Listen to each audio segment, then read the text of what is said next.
É um prazer estar com vocês mais uma sexta-feira, né, depois de uma série, né, Selmo? Uma série de webinars que a gente fez. Esse vai ser o último dessa série, na medida em que a nossa operação ele começa não a retornar a uma nova realidade, mas efetivamente nós voltamos à assistência já no meio do mês de março, seguindo orientações de sociedades nacionais, em consonância com a vigilância sanitária.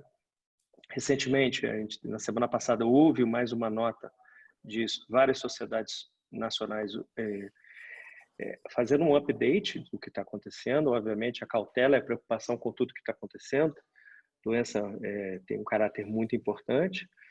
Importante que as pessoas não relaxem em relação às medidas de mitigação de risco, principalmente nesse momento em que a gente está um pouco cansado diante de tudo que a gente está vivendo, né?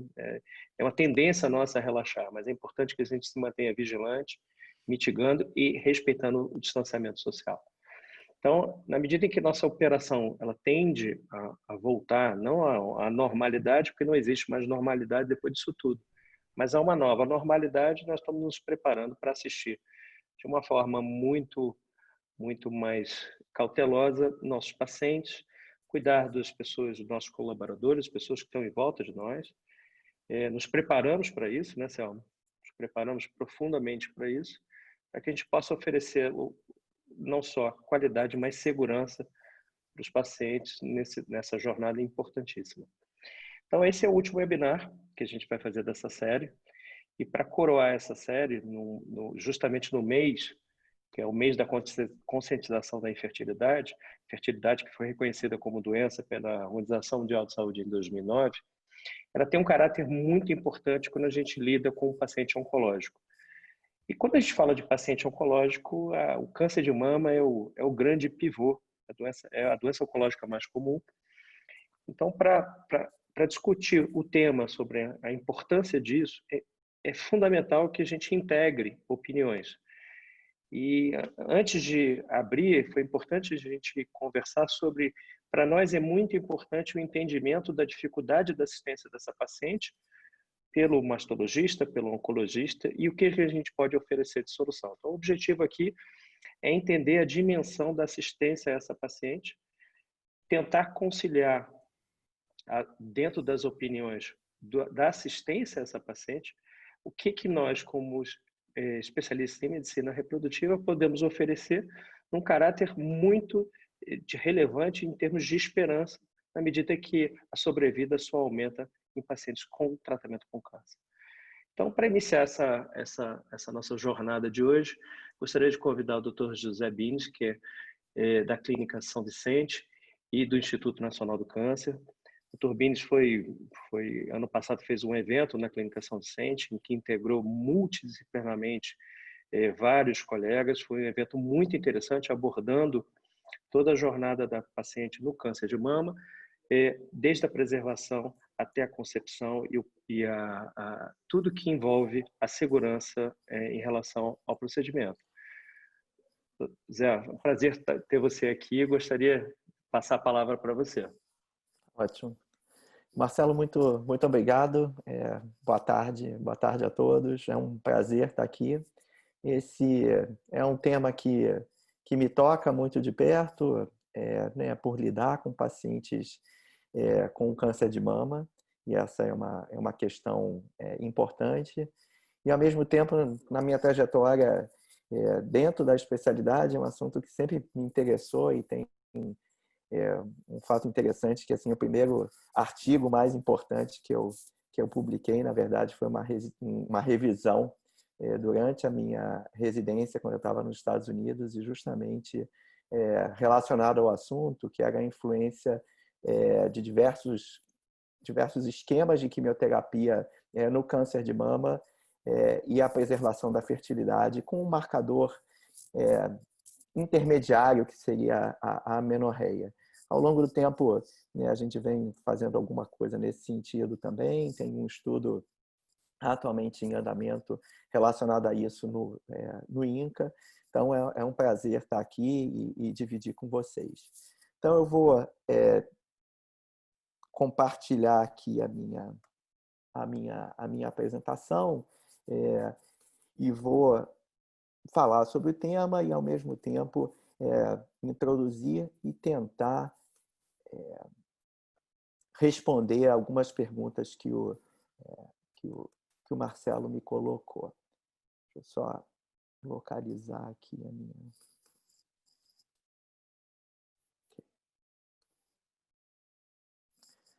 Estão todos vendo a tela? Ótimo. Tá? Então, falar sobre a visão do oncologista na questão de preservação da fertilidade, em especial em relação a paciente com câncer de mama. Essa é a minha declaração de conflito de interesse, particularmente em relação a essa apresentação, não tenho nenhum conflito específico. Então, inicialmente, eu queria contextualizar para, em seguida, responder a 3 perguntas que o Marcelo me fez.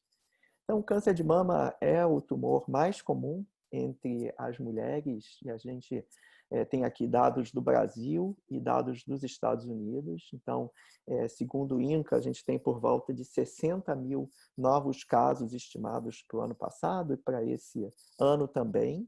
Nos Estados Unidos, a gente tem um número muito maior, mais de 200 mil casos, além do que a gente tem no Brasil.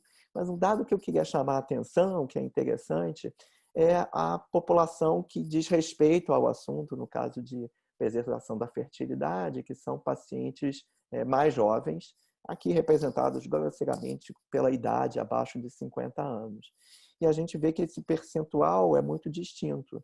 Enquanto os Estados Unidos têm mais casos de câncer de mama por ano, vamos dizer assim, 20% representado por mulheres abaixo de 50 anos e o dobro disso, 40% no país. Isso, em parte, pode estar relacionado à perspectiva de vida e uma população mais jovem que a gente tem aqui no Brasil. Ao mesmo tempo, o desfecho de câncer de mama vem melhorando, ou seja, as mulheres vêm vivendo mais depois desse diagnóstico de câncer de mama, e se a gente for fracionar isso de acordo com a faixa de idade, essa população mais jovem é a que vem se beneficiando mais em relação à sobrevida delas após o diagnóstico do câncer de mama. Então, a gente tem um contexto aqui de um número muito representativo de mulheres no país, uma população jovem representada aqui por até 40% do total de câncer de mama ao diagnóstico inicial, e o prognóstico melhorando nessas pacientes. Acho que um outro dado dessa equação, vamos dizer assim, é a idade média da primeira gravidez. Tá? E aqui a gente tem dados da OECD, uma organização que o Brasil gostaria de fazer parte, não sei se vai ser capaz, Organização para a Cooperação e Desenvolvimento Econômico, de vários países. E aqui nesse diamante aqui mais claro, a gente vê qual era a idade de diversos países em 1995 da primeira gravidez. E na ponta de cada barra vertical, em azul, a extremidade superior dela é a idade atual, ou em 2016, da primeira gestação. E a gente vê que, de uma forma muito consistente, há um aumento da idade da primeira gestação. Tá? E aqui nessa barra em preto, a gente vê a idade média por volta de 30 anos. Pelos dados do IBGE, a idade no Brasil da primeira gravidez é por volta de 21 anos, né? Tendo em conta a dimensão do país, tanto em termos de tamanho, e um dado interessante que o próprio IBGE mostra é que essa idade vai variar com o grau de instrução da paciente. Quanto maior o grau de instrução, maior a idade da primeira gravidez. Tá? Então, acho que são duas informações que a gente tem em termos da importância e do número grande de câncer de mama e, ao mesmo tempo, essa população jovem e uma gravidez mais tardia. Será que isso é relevante para as mulheres diagnosticadas com câncer de mama? E esse é um dos estudos, é um estudo europeu, razoavelmente recente, em que 300 mulheres com câncer de mama numa idade jovem, num registro prospectivo de vários centros, foram perguntadas a respeito da preocupação em relação a questões de fertilidade. Por volta de 2/3 das pacientes relataram que elas têm, sim, preocupação em relação a isso. Em particular, aquelas pacientes que não tinham filhos na idade do diagnóstico do câncer de mama, e por volta de 1/4 delas utilizaram alguma estratégia de preservação da fertilidade. Ou seja, é um problema relevante do ponto de vista de números e é um problema relevante do ponto de vista da percepção de quem tem esse diagnóstico de câncer de mama. Então, esse é o background que eu queria partir para as 3 perguntas que o Marcelo me colocou. A primeira pergunta é em relação à segurança do estímulo ovariano para a preservação da fertilidade. A segunda, se o tratamento para o câncer de mama tem algum impacto em relação à gravidez. E a terceira, uma vez ultrapassado o câncer de mama e conseguindo engravidar, se isso poderia trazer algum prejuízo em relação ao curso do câncer de mama. E eu vou tentar responder a essas 3 perguntas com dados que a gente tem na literatura.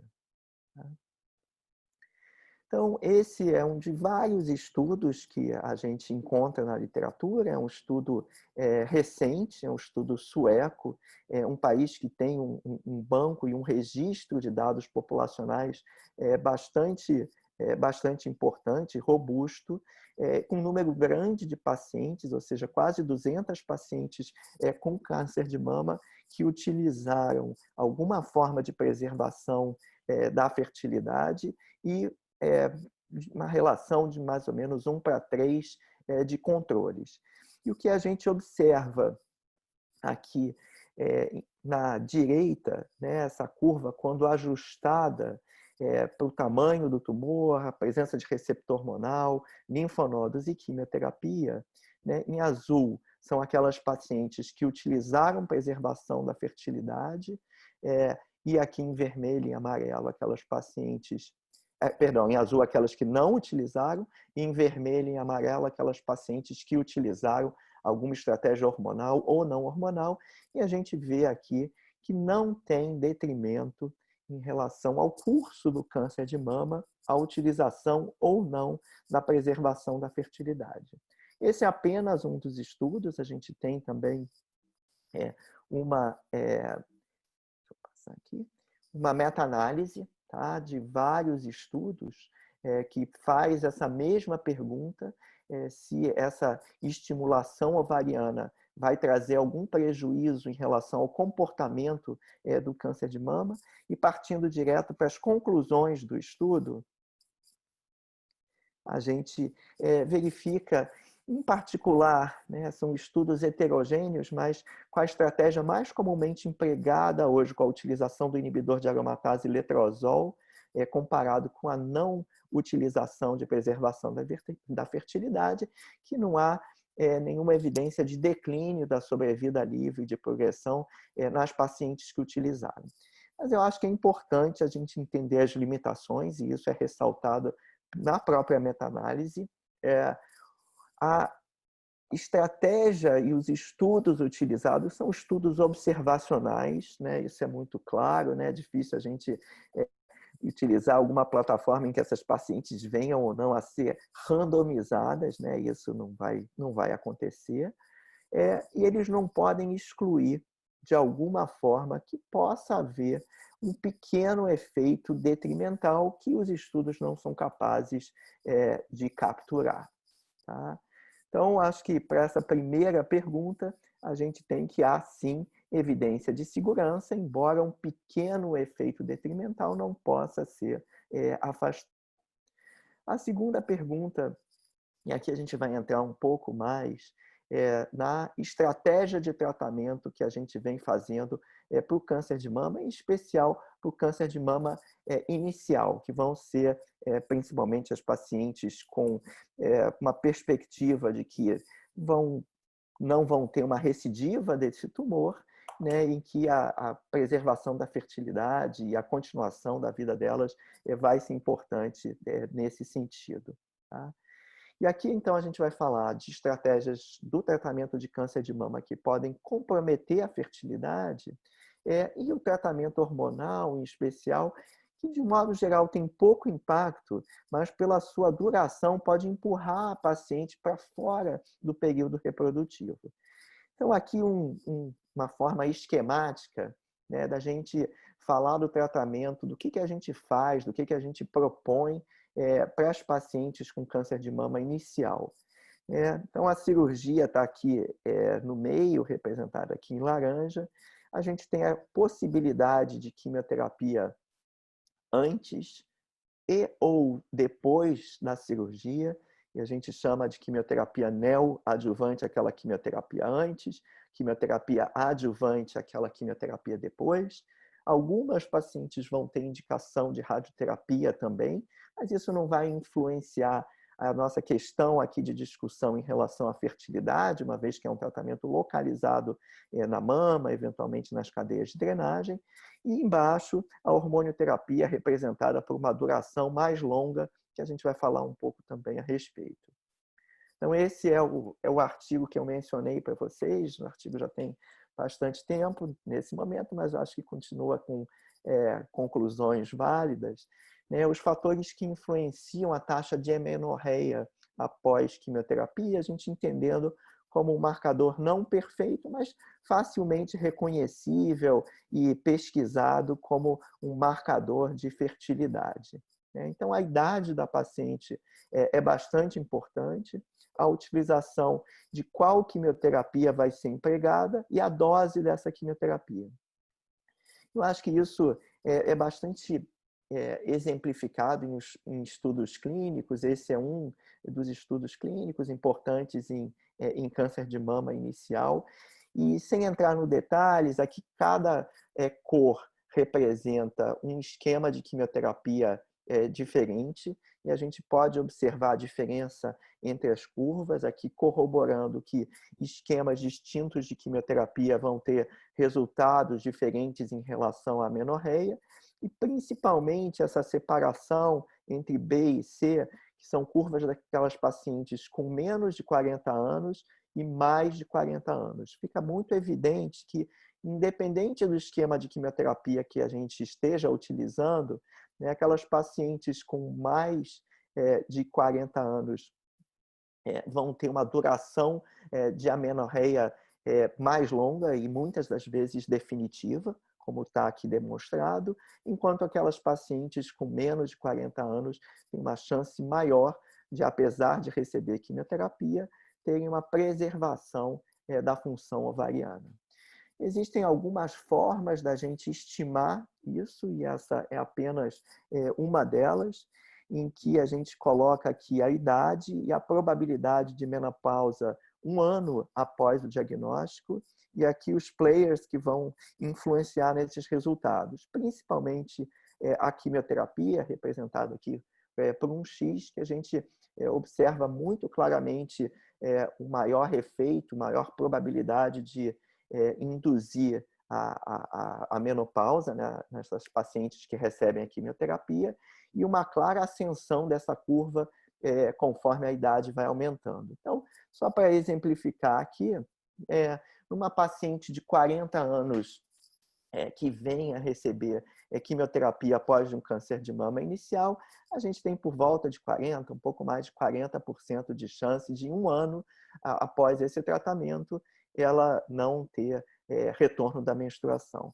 Só uma ressalva aqui, né, dentro dessa marcação imperfeita de avaliação de função ovariana, é que 10% podem ainda, mesmo depois de 2 anos sem menstruarem, retornar a menstruação, demonstrando ainda a preservação da função ovariana. Mas só para a gente ter uma ideia da magnitude, quando a gente está diante de uma paciente, a gente ter uma estimativa de qual a chance do tratamento que a gente está oferecendo para essa paciente resultar em amenorreia, em disfunção ovariana e comprometimento da fertilidade dela. Tá? Passando agora para a questão da duração do tratamento hormonal, a gente entende que nessas pacientes com tumor com receptor hormonal positivo, essa estipulação de 5 anos para a gente estipular o prognóstico na verdade, um marco arbitrário e um marco artificial. Cada vez menos pacientes vêm apresentando recorrência da doença após uma apresentação inicial, mas dentre aquelas pacientes que têm recorrência, na verdade, mais da metade delas recorrem após os 5 anos. Como estratégia para a gente mitigar, diminuir essa recorrência, uma delas é a extensão da duração do tratamento hormonal. Como eu mostrei anteriormente, apesar do tratamento hormonal ter um impacto menor em relação à função ovariana quando a gente compara com a quimioterapia, o problema aqui é dessa extensão da duração desse tratamento e a gente empurrar essa paciente, eventualmente de 30, 35 anos, para fora do período fértil. E as várias estratégias que podem aqui ser utilizadas, desde tamoxifeno pelos 10 anos, até a utilização de tamoxifeno com inibidor de aromatase ou apenas inibidor de aromatase. Tá? E partindo então para a terceira e última pergunta, em relação àquela paciente que consegue engravidar, se isso vai trazer um prejuízo. É frequente essa pergunta por parte, além dos médicos, das próprias pacientes, e esse conceito de enxurrada de hormônios, essa tempestade de hormônios, se isso de alguma forma vai prejudicar e fazer com que o tumor de mama que ela tenha tido no passado venha a retornar. A gente já tinha dados um pouco mais antigos, do início dos anos 90, em que não havia prejuízo, e a gente tem dados recentes e dados importantes que separa de acordo com o tipo de tumor. Fica essa preocupação, em especial com aquelas pacientes com tumor com receptor hormonal positivo. E esses são os dados. Essa é uma coorte, um caso controle recente, publicado em um jornal importante por um grupo de pesquisadores que juntam vários centros. Então, a gente tem mais de 300 pacientes que engravidaram após câncer de mama, e a gente está chamando aqui de coorte que engravida, que está aqui em vermelho, e os controles, mais ou menos 3:1, aquelas pacientes que não engravidam. E isso foi ajustado, mais uma vez, de acordo com as características tanto do tumor, quanto as características do tratamento e características das pacientes. Aqui à esquerda, a gente observa, então, essa coorte de pacientes com tumor com receptor hormonal positivo, e as curvas estão realmente superpostas, mostrando que não há nenhum detrimento em relação a engravidar após o diagnóstico de um tumor de mama, mesmo com receptor hormonal positivo. E aqui à esquerda, curiosamente, parece até haver um benefício para aquelas pacientes que engravidam, quando a gente compara aquelas que engravidam com não engravidam, com tumores com receptor hormonal negativo. Acho que a gente não tem dado o suficiente para encorajar, vamos dizer assim, as pacientes para engravidar como forma de estratégia de melhorar o resultado, mas eu acho que isso serve como informação que dá uma segurança em relação ao que a gente informa as pacientes nesse sentido de engravidar após um câncer de mama. Então, acho que as 3 perguntas, eu acho que não há evidência de que a estimulação ovariana venha a causar um prejuízo no comportamento e no curso do câncer de mama. Em relação ao tratamento que a gente oferece, a quimioterapia tem um impacto direto, e isso pode comprometer, e o tratamento hormonal, principalmente pela duração dele, colocar a paciente fora desse período de mais fertilidade. E não há nenhuma evidência de que a gestação venha a comprometer e ocasionar problemas em relação ao câncer de mama quando a gente compara com aquelas pacientes que não engravidam depois desse diagnóstico. Então, eu vou parar por aqui. Acho que a gente tem outras apresentações e a gente está aberto aí a perguntas, que eu acho que é uma parte importante aí dessa conversa. Muito bom, Bines, muito obrigado. Era exatamente o que eu queria que você respondesse, foi cirúrgico, muito embora você seja um clínico, mas você foi cirúrgico na apresentação, no tempo. E gostaria de dar sequência no nosso webinar. E o Bines falou com muita propriedade da importância da preservação de fertilidade na abordagem integral da paciente. Eu gostaria de convidar agora o Dr. Juliano Bedosch, que é doutor em reprodução humana pela Faculdade de Medicina da Universidade de Ribeirão Preto, Research Fellow da Preservação da Fertilidade do New York Medical College, serviço do professor Kulut Oktay. E o Juliano vai nos falar sobre quais são as soluções para oferecer para uma paciente como essa que o Dr. Bines falou. E em seguida vamos convidar os nossos debatedores para comentar os assuntos. Juliano, a palavra está com você. Vou compartilhar minha tela com vocês aqui. Boa tarde a todos. Vocês estão conseguindo ver minha tela? Ótimo. Marcelo, muito obrigado pelo convite. É sempre um prazer estar aqui com vocês. E parabéns, Bines, pela apresentação. Eu concordo com o Marcelo, muito clara, muito transparente e respondendo a pergunta de maneira direta. Foi muito, muito interessante. Bom, eu até aproveitei e modifiquei um pouco. Eu tinha alguns assuntos sobre a relevância, né? Alguns slides trazendo a questão de estatística, o quanto realmente o câncer de mama ocorre em mulheres jovens, o quão impactante isso é psicologicamente, mas as referências que você usou eram as mesmas que estavam na minha apresentação. Eu aproveitei enquanto estava dando aula, eu fui tirando.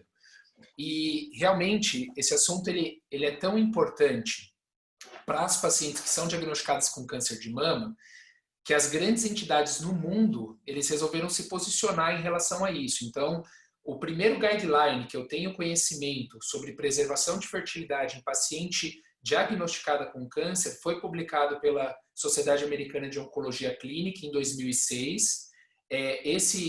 O meu mentor, o professor Oktay, ele faz parte, ele é co-chair da ASCO de preservação de fertilidade, e a última atualização do guideline foi em 2018, e a gente também já tem dois guidelines, né? O primeiro em 2013, da Sociedade Americana de Medicina Reprodutiva, o segundo agora atualizado, como o Marcelo mesmo comentou, em 2019, da Sociedade Americana de Medicina Reprodutiva. E o que eu queria reforçar, esses guidelines, eles abordam todas as questões de estatística, de técnicas, mas eu acho que talvez um conceito muito importante, né? Que todas as pacientes elas sejam aconselhadas sobre o potencial efeito colateral que o tratamento oncológico pode ter nelas em relação à fertilidade, e o quanto antes, no processo de diagnóstico e tratamento, elas forem encaminhadas por especialista em preservação de fertilidade, em reprodução humana, para serem aconselhadas, o melhor, pois elas vão ter um maior leque de opções para tratamento de preservação de fertilidade disponível, né? E aqui, o que a gente poderia conversar em relação a técnicas que eu acredito que é um dos objetivos, e eu vou também, de maneira cirúrgica, detalhar elas, principalmente focado nas pacientes com câncer de mama, né? Então, quando a gente tem as pacientes com câncer de mama, geralmente a gente está falando de pacientes no estágio pós-puberal, e elas constituem um grupo de pacientes muito interessantes, porque existe uma janela de oportunidade entre o tratamento cirúrgico e o início de quimioterapia, que geralmente decorre aproximadamente um mês. Então, essas pacientes são pacientes em que o início de quimioterapia é diferente do que, de repente, uma paciente hematológica, que tem uma leucemia, que tem que começar a quimioterapia de maneira urgente, ela consegue esperar o início da quimioterapia até um mês. Existe uma programação, tem até questões burocráticas para o convênio liberar, então a gente consegue fazer algum tratamento sem atrasar o início da quimioterapia nesse grupo. E para essas pacientes, a gente pode oferecer sim, talvez, as técnicas mais estabelecidas em preservação de fertilidade, que são congelamento de óvulo e embrião, e no grupo de pacientes que têm tumores hormonais com receptor hormonal positivo, a gente pode promover um estímulo ovariano com o inibidor da aromatase de uma maneira mais segura, eu vou estar até detalhando isso. E no grupo de pacientes que às vezes não tem receptor hormonal positivo, a gente pode fazer um estímulo ovariano convencional. Mas, em via de regra, mesmo que a paciente seja tumor hormonal triplo negativo, receptor hormonal negativo, a gente opta por estar fazendo proteção com o inibidor da aromatase, porque os resultados são praticamente os mesmos. Quando a paciente não consegue ter tempo suficiente, às vezes no processo de diagnóstico, tratamento, a gente não pode mais adiar a quimioterapia, ela decidiu passar num especialista um pouco mais tardio, ou aconteceu de encontrar o especialista mais tardio, às vezes a gente pode propor o congelamento de tecido ovariano para essa paciente. E eu resolvi, então, antes de falar das estratégias, eu vou só ter 2 objetivos na minha apresentação, que é discutir um pouquinho de como que realmente o mecanismo de dano ocorre para os ovários, principalmente pela quimioterapia, é isso que vai afetar a reserva ovariana das pacientes.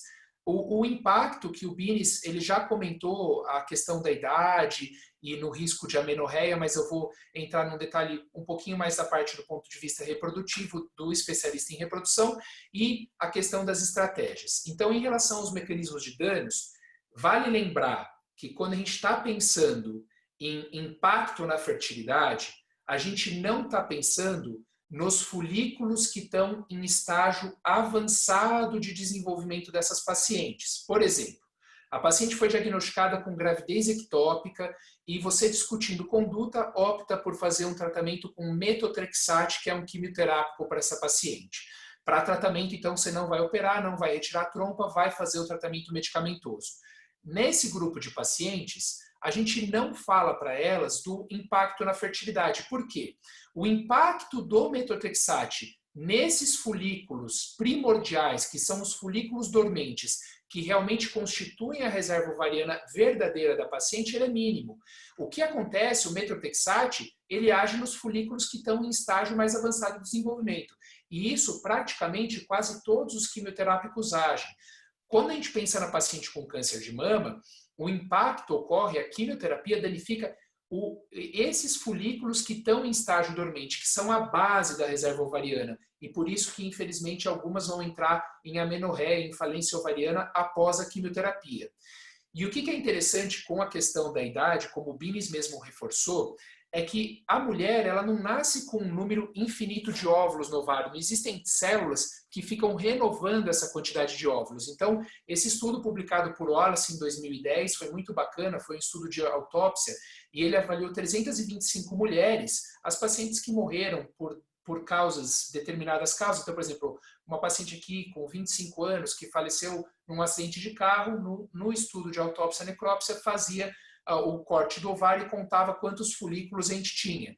E aqui ele ilustrou pela primeira vez que as mulheres nascem praticamente com 300 mil óvulos em cada ovário, e ao longo do tempo, esses folículos, esses óvulos, eles vão diminuindo até que praticamente com 50 anos, a curva vermelha aqui é o percentil 50 das pacientes, elas acabam com praticamente 1000 óvulos no ovário, e aqui abaixo de 1000 óvulos a gente já tem a menopausa. Então aqui, ó, essa paciente com 36 anos, ela já estava em menopausa mesmo com 36 anos. Então a gente vê que existe uma distribuição, mas que a idade, sim, independente da paciente ter muito óvulo, aqui é a curva do percentil 95, ou pouco óvulo, vai existir uma queda ao longo do tempo, e a idade é uma questão muito importante.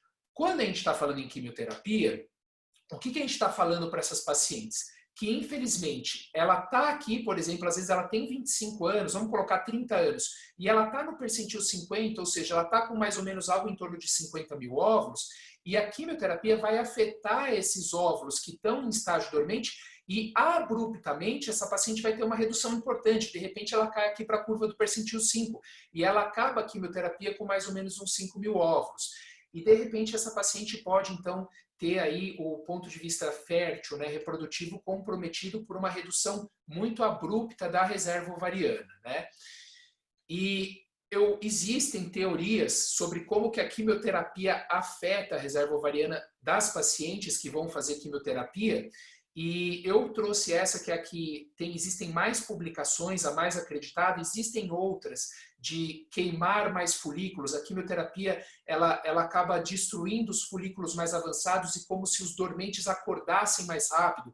E também a questão da quimioterapia está danificando a vasculatura do ovário, impedindo o sangue de chegar direito nos folículos e eles morrerem mais rápido, mas essa aqui é a mais aceita.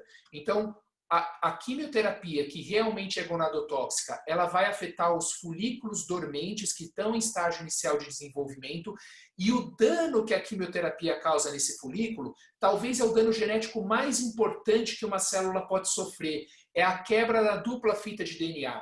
É muito difícil do DNA conseguir ter um reparo após esse comprometimento, esse impacto agudo.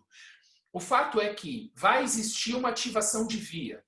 E tem algumas células, alguns folículos, alguns óvulos que vão conseguir reparar o DNA, principalmente por uma via de reparo que a gente chama recombinação homóloga, que é mediada pela proteína TM e causa sobrevida folicular. Só que a gente sabe que, infelizmente, a grande maioria dos folículos dos óvulos vão falhar no reparo do DNA e aí o óvulo, o folículo vai estar morrendo, né? Até, Bines, no meu doutorado, a gente estudou no Memorial Sloan Kettering Cancer Center 207 pacientes com câncer de mama. E a gente avaliou o impacto da quimioterapia nessas pacientes com dosagem pré, durante e pós-quimioterapia para elas. E a gente publicou recentemente, agora em maio ou junho, foi publicado na revista da Sociedade Americana de Medicina Reprodutiva, um achado que a gente viu que as pacientes com mutação BRCA, tá? O BRCA é um gene muito importante na via de reparo mediada por proteína TM. Então, as pacientes que têm mutação desses genes, elas sofriam mais com a quimioterapia. Então, elas tinham uma perda de reserva ovariana 3 vezes maior do que as pacientes que não tinham mutação. Então, às vezes, isso que também pode diferenciar uma paciente acabar com um número de óvulos um pouco maior ou um pouco menor, mas o impacto era significativo mesmo nas pacientes sem mutação. Mas talvez pode existir uma variação aí nas mulheres por culpa disso. Falando em relação ao impacto, realmente já foi brilhantemente, claramente exposto pelo Bines a questão da idade. Quanto maior a idade da paciente, menor o número de óvulos, de folículos que ela tem. Então, o impacto da quimioterapia vai ser mais acentuado, ela vai acabar com menos óvulos após a quimio. A toxicidade do tratamento que essa paciente vai estar exposta, ela também é um fator muito importante a ser considerado. Então, a gente sabe que na quimioterapia para câncer de mama, muitas vezes a gente usa agente alquilante, e os agentes alquilantes, eles são talvez um dos piores agentes quimioterápicos para reserva ovariana. E uma individualização, que aqui é muito importante do ponto de vista reprodutivo, as pacientes, elas podem ter, basalmente, um número de óvulo diferente. Então, elas podem ter, de repente, uma paciente que tem 30 anos, ela não vai ter o mesmo número de óvulos que uma outra paciente que tem 30 anos. Então, a avaliação por meio da reserva ovariana ela é muito importante, porque, de repente, para uma paciente, realmente ela vai conseguir acabar com o número de óvulos bacana e vai conseguir engravidar. Só que outra paciente que já tem uma reserva ovariana reduzida de base, para essa paciente, talvez a preservação de fertilidade vai ser mais importante, porque ela vai ser aquela paciente que vai entrar em menopausa após. E como é que a gente consegue fazer a avaliação de reserva ovariana? Hoje a gente consegue fazer de uma maneira muito precisa, muito exata, por meio de 2 marcadores diferentes. Um é o hormônio antimileriano, e por que eu gosto dele? Ele é excretado pelos folículos que estão em estágios iniciais de desenvolvimento no ovário. Ele não é produzido por folículos grandes. Ele é produzido pelos folículos pequenos, que são a reserva ovariana verdadeira da paciente. E ele é dosado no soro da paciente. Hoje a gente consegue fazer essa dosagem de uma maneira muito acessível e a gente consegue ter o resultado rápido. Às vezes, em questão de 1, 2 dias, a gente sabe qual que é a reserva ovariana da paciente pré-tratamento. E outra dosagem é a questão da contagem dos folículos feito no ultrassom. E isso a gente consegue fazer no mesmo dia atendendo a pacientes, falar, olha, você está com um número de óvulos X, se eu te der hormônio, tantos folículos vão crescer e possivelmente a gente vai conseguir coletar tantos óvulos. E aí, indo um pouquinho além nesse sentido, hoje a gente tem nomogramas de distribuição de normalidade. Aqui a gente, é no Brasil, não são pacientes chinesas, em Singapura, mas esse estudo ele avaliou 1.007 pacientes, se eu não estou enganado, e eles colocaram aqui uma curva de distribuição de normalidade. Então, às vezes a paciente vem, ela faz um ultrassom, ela fala, poxa, e aí? O número de óvulos que eu tenho é bacana ou não é? Ela está com 35 anos, ela tem 15 folículos, eu falo, olha, para você o seu número, ele está bacana. Você está com um número compatível de uma mulher de 35 anos. O problema é que a quimioterapia pode diminuir esse número de óvulos. E qual é a repercussão que você vai ter?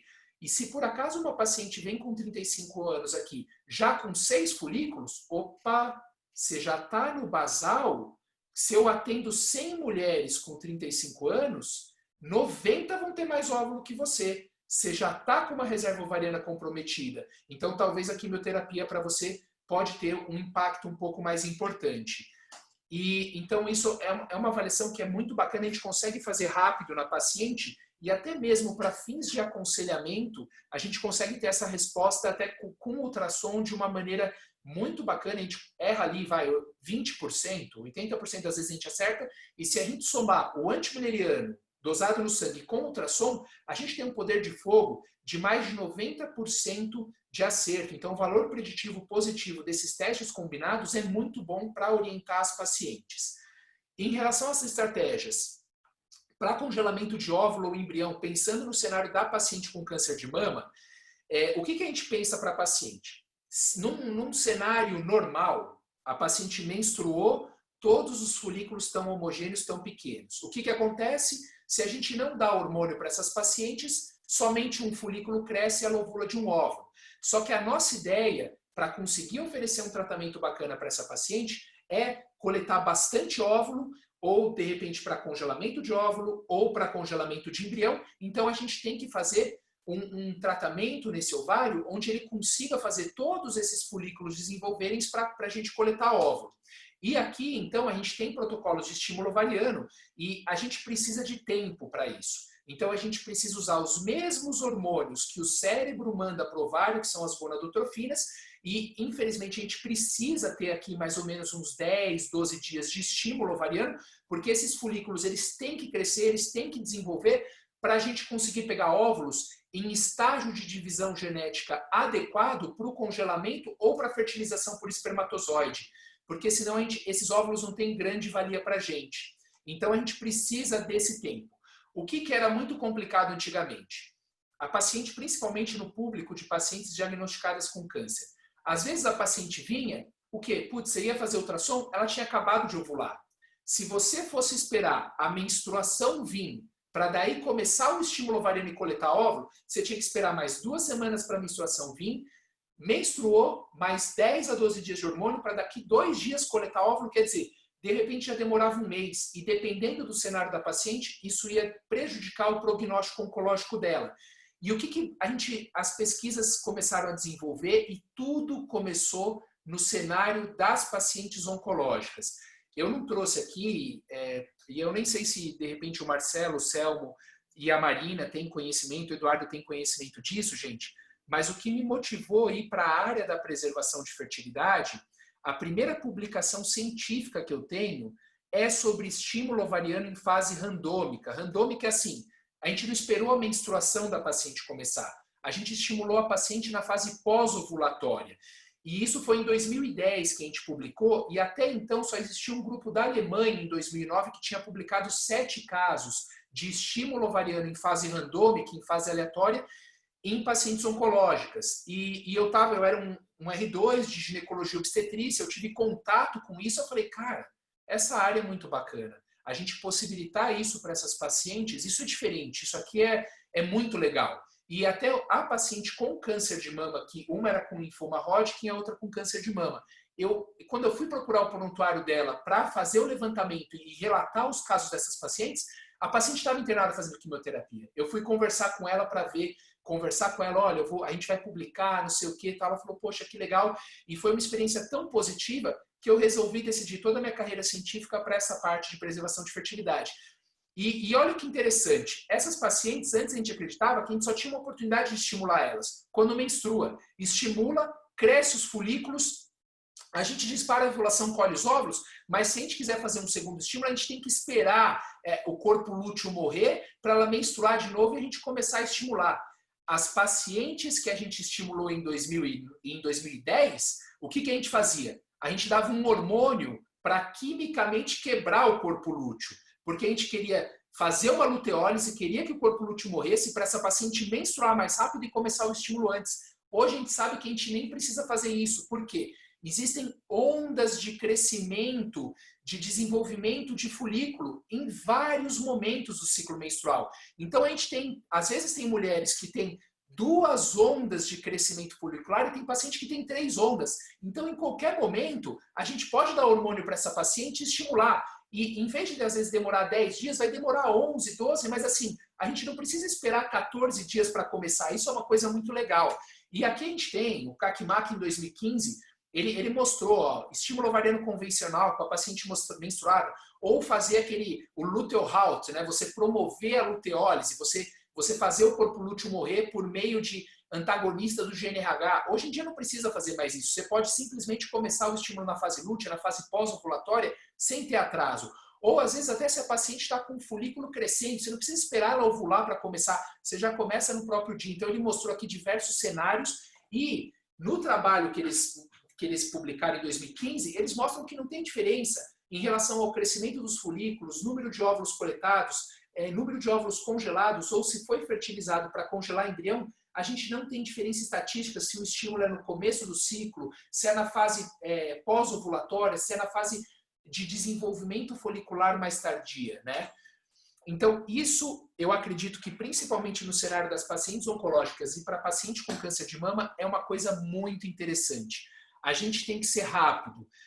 A paciente foi encaminhada pelo oncologista, pelo mastologista, a gente não pode demorar. Ela chegou no consultório, é uma consulta longa, demora 2 horas, que tem que conversar com a paciente, explicar tudo, ela já sai usando o remédio para a gente conseguir fazer tudo o mais rápido possível e não atrapalhar o foco dela, que é a saúde dela, é o tratamento oncológico. E outra coisa muito interessante na questão de pacientes com câncer de mama, que aí é realmente uma das coisas que me motivou a ir trabalhar com o meu mentor. Ele foi a pessoa que começou a aventar, usar o inibidor da aromatase para baixar o nível de estrogênio nas pacientes, que a gente pode estimular essas pacientes e aumentar o nível de estrogênio, mas só um pouco, não aumentar muito. Se tem paciente que a gente estimula a ovulação e a gente tem 20 folículos crescendo, o nível de hormônio dessa paciente às vezes sobe de estrogênio. O normal numa ovulação é o quê? 300 picogramas. O nível pode subir para 3.500, 4.000, dependendo do número de óvulos que essa paciente tem. Só que é uma coisa temporária.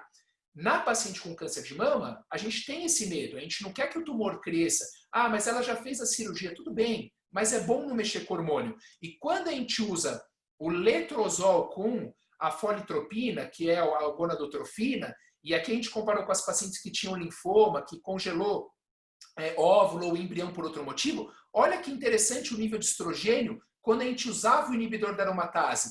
O nível de estrogênio dessas pacientes era 600 quando comparado com 1.200, é uma redução significativa no nível hormonal da paciente.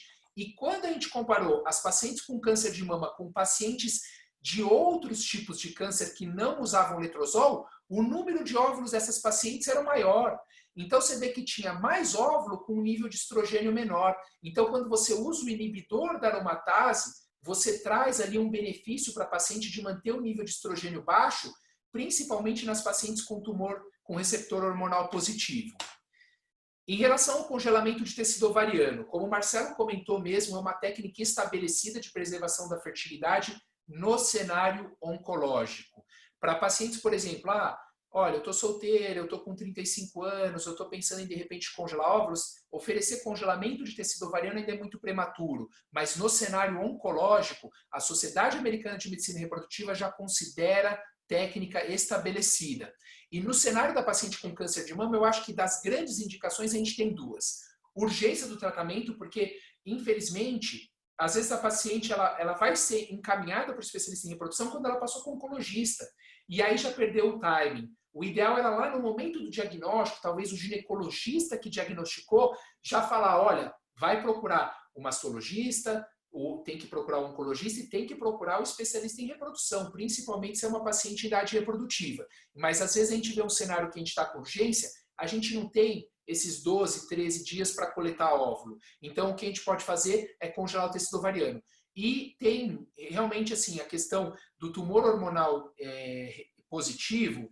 A gente tem que discutir muito com o oncologista a individualização de cada paciente. Se por algum motivo no tratamento dessa paciente o risco de repente dar hormônio for aventado a questão de, poxa, a gente viu, né, Bines, você explicou, ele é seguro, né? A gente pode fazer o tratamento, mas se for para criar, de repente, algum mal-estar, ou a gente vê que para aquela paciente específica a gente fica preocupado em relação a isso, por que não congelar o tecido ovariano dela, principalmente se for um tumor em estadio inicial, que a gente não está com medo de uma doença avançada, que possa ter comprometimento ovariano, né? Mas é uma técnica que ainda ela tá cada vez caminhando mais rápida, mas ainda está em estágios iniciais, né? Então, a gente tem algumas pacientes que a gente tem que pensar com mais carinho. Pacientes com mais de 35 anos, ela já, lembra aquela curva? Ela já tem menos óvulo. Então, quando a gente congela o tecido ovariano, a gente espera ter uma perda de 70% dos óvulos, não com a questão do congelamento do tecido ovariano, mas o transplante. Até o transplante pegar de volta demora uns 7 dias. Esse tempo de isquemia, esse tempo sem revascularização, que o ovário está na pelve da paciente, faz 70% da reserva ovariana dela ser comprometida. Se ela já tem uma reserva ovariana inicial de base baixa, isso compromete muito. Então, se a paciente também não fez uma quimioterapia, seria bacana. Ela tem que ter uma chance realística de sobreviver em 5 anos, né, para a gente promover uma cirurgia, invasivo o procedimento, né? E também a gente acredita que tem que ter um risco muito grande de insuficiência ovariana para você promover uma técnica experimental.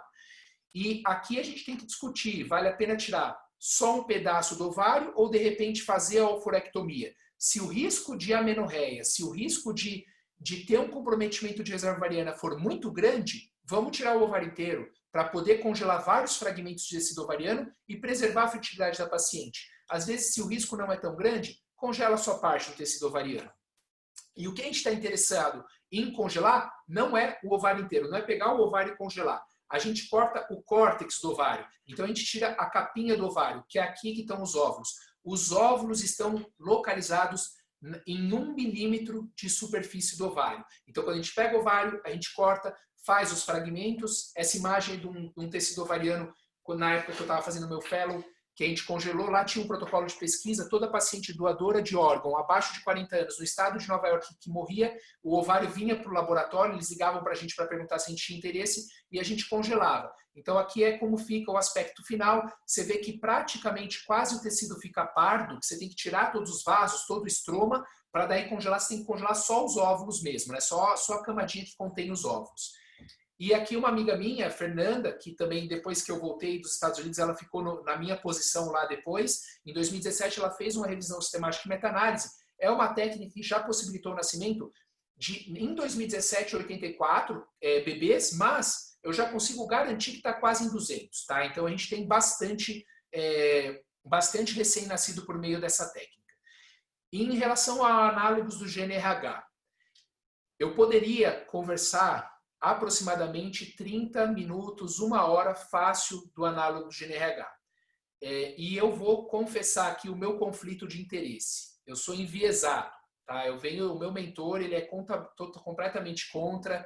Eu tento ser um pouquinho mais político, mas assim, eu vou falar algumas evidências científicas que me motivam a pensar que talvez não seja muito interessante. Quando a gente está pensando no dano gonadotóxico pela quimioterapia, a gente está pensando em quê? Nos folículos primordiais, nos folículos pequenos. Os folículos pequenos, eles não têm receptor de FSH, de LH e nem de GNRH. Então, quando você faz o bloqueio hipotalâmico com o GNRH, você não está protegendo eles. Então, eu estou dando um remédio que não faz cócegas para os folículos primordiais.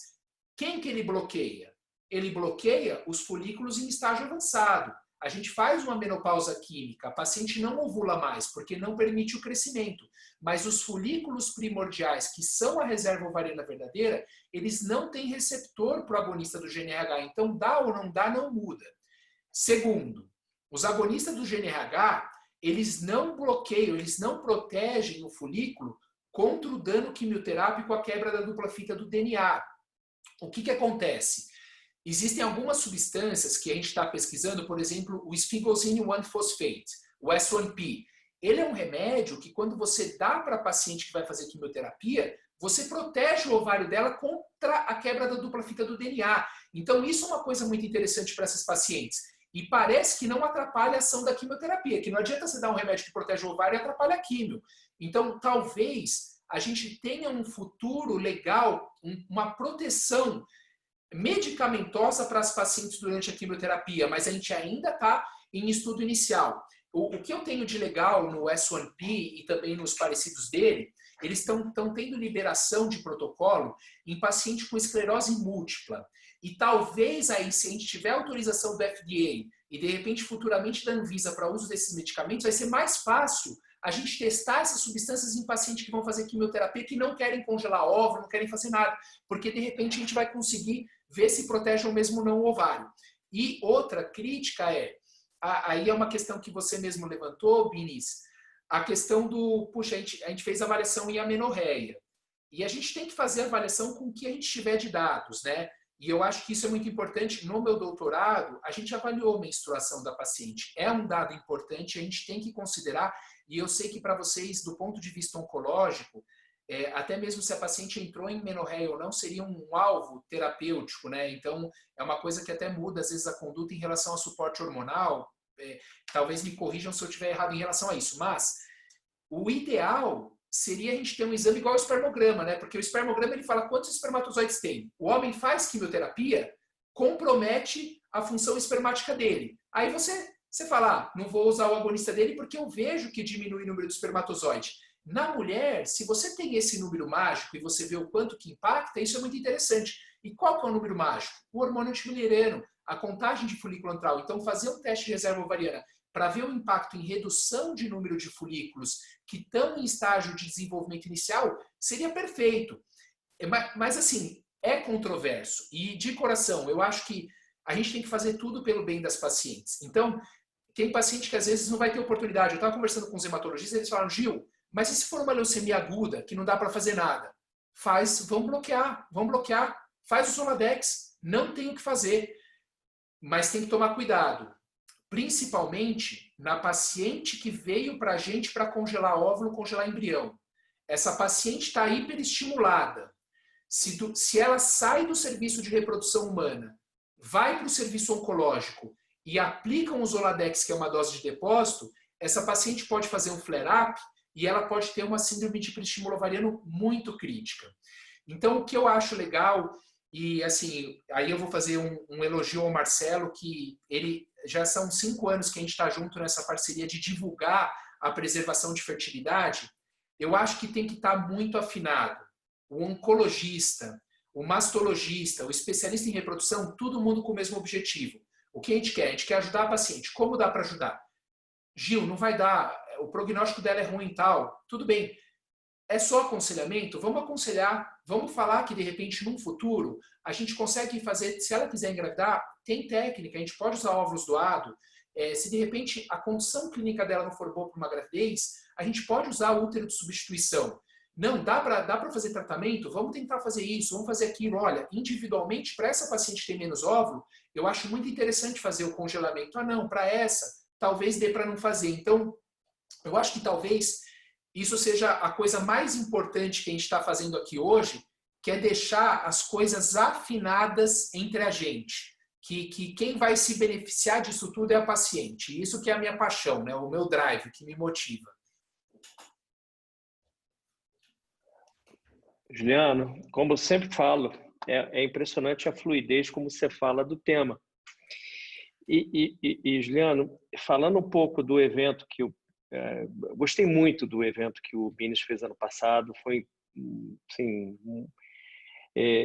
muito bem disciplinado, muito controlado, tinham várias etapas, inclusive tinha o depoimento de uma paciente que engravidou com um óvulo doado pós-tratamento. Então, fica a lembrança, sabe? Aquilo tudo está na minha cabeça, Binis, daquele evento. Foi muito legal, foi muito impactante para mim. Parabéns mesmo, sabe? Se eu não falei, eu até mandei mensagem, mas realmente foi inspirador. Então, eu acho que o que ficou claro na apresentação dos dois foram lindas as apresentações. Para mim, fica claro que a integração disso é muito importante. Segundo lugar, entender o impacto e o dano. A questão do tempo exato, e aí, para isso, eu vou falar um pouco. Por isso, o Eduardo está aqui também, né, porque ele tem um contato bastante inicial, porque ele é mastologista e ele vai fazer o tratamento cirúrgico. A questão do tempo é fundamental. E já surgiu uma pergunta, Bines, e aí também para a Mariana, a questão do tempo em relação a quanto tempo a paciente que está usando hormonioterapia adjuvante ela vai poder interromper para efetivamente engravidar. Então, Selmo, eu queria te chamar tanto o Selmo quanto a Mariana e o Eduardo para esse debate. Mas eu vou deixar, Selmo, você coordenar isso aí, tá?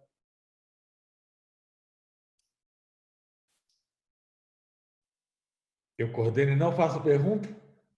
Você faz você manda, você é o coordenador científico do grupo, então você manda. Então eu vou fazer o seguinte, eu vou provocar todo mundo com duas ou três perguntas, tá? Não só para os dois apresentadores, mas também para os outros os dois debatedores. Primeiro, Marcelo, parabéns de novo pelo evento. Muito feliz de participar, cara. Sempre são muito boas, cara. Você está assim, genial, cada dia melhor nisso daí, cara. Eu não vou deixar você parar. Você falou que é a última, não pode não. Faz de 15 em 15, pô. Pode parar não, tá sensacional, cara. Tem que voltar a trabalhar, Selmo. Pô, A gente ficou parado muito tempo, sabe? Aí não, tem que não. voltar. Isso aí nós vamos reconversar. E eu queria cumprimentar todo mundo que está assistindo, mas em especial a Maria Albina, que tem séculos que eu não a vejo. Continuo sem ver, né? Mas eu sei que ela está aqui. Um beijo. Bom, muito tempo mesmo que eu não vejo. Para provocar, tá? Vocês falaram, eu vou começar a provocação mais leve, vou deixar a provocação mais intensa para o final. Vocês falaram sobre vários fatores que têm impacto na perda da reserva ou diminuição da reserva folicular. Eu queria saber de duas coisas. Tempo de quimioterapia, se isso vai interferir mais ou menos, e se a QT-NEL e a QT adjuvante, se fizer as duas, ou só uma, ou comparar uma com a outra. Se isso vai ter algum tipo de diferença, vamos dizer assim, na reserva. Posso? Aperta. Tá bom, eu posso começar então. Quero dos quatro, resposta dos quatro. Tá bom. Na maior parte das vezes, eu diria que a gente faz ou a quimioterapia antes, neoadjuvante, ou a quimioterapia depois, adjuvante. Nas situações em que a gente faz quimioterapia antes e depois, são determinadas situações de pacientes com tumor triplo negativo, tá? Que a gente faz uma quimioterapia, vamos dizer assim, mais padrão, com as drogas mais clássicas para câncer de mama antes da cirurgia, e naquelas pacientes que ainda têm doença no momento da cirurgia, a gente recomenda fazer capecitabina, que é vamos dizer assim, derivado do fluoracil, com baixo impacto na função ovariana, tá? Embora, mais uma vez, você tem mais uma duração de 6 meses. Uma outra estratégia que a gente utiliza tratamento antes e depois são nos tumores HER2 positivo. A quimioterapia é utilizada antes com os anticorpos, em geral os anticorpos depois, mas a gente tem evidência que um anticorpo conjugado com droga é utilizado depois naquelas pacientes da mesma forma que tem doença residual. A gente tem bem menos dados em relação ao impacto dessas terapias anti-HER2 na função ovariana, tá? Inclusive, o que a gente está aqui, eu estou orientando no INCA, uma tese de doutorado, em que a gente pega as pacientes do instituto e avalia função ovariana e fator antimülleriano em pacientes que fazem os esquemas com o anticorpo anti-HER2 com e sem, né, sem randomização, aquelas que precisam e aquelas que não precisam, e a gente está avaliando se há diferença em termos desses dois fatores. Em terceiro, a gente vai avaliar se aquelas pacientes que atingem a amenorreia por alguma razão têm benefício em termos de sobrevida também, mas isso vai ser mais adiante. Então, a gente tem menos informação, respondendo a você, a gente tem menos informação em relação aos pacientes com doença ER2 positivo. Então, a gente tem as informações da quimioterapia padrão, tem a informação dessa quimioterapia com capecitabina, que é o nome comercial, é Xeloda, com menos impacto. E fazer antes ou fazer depois, se a gente faz a mesma quimioterapia, isso não tem muito impacto.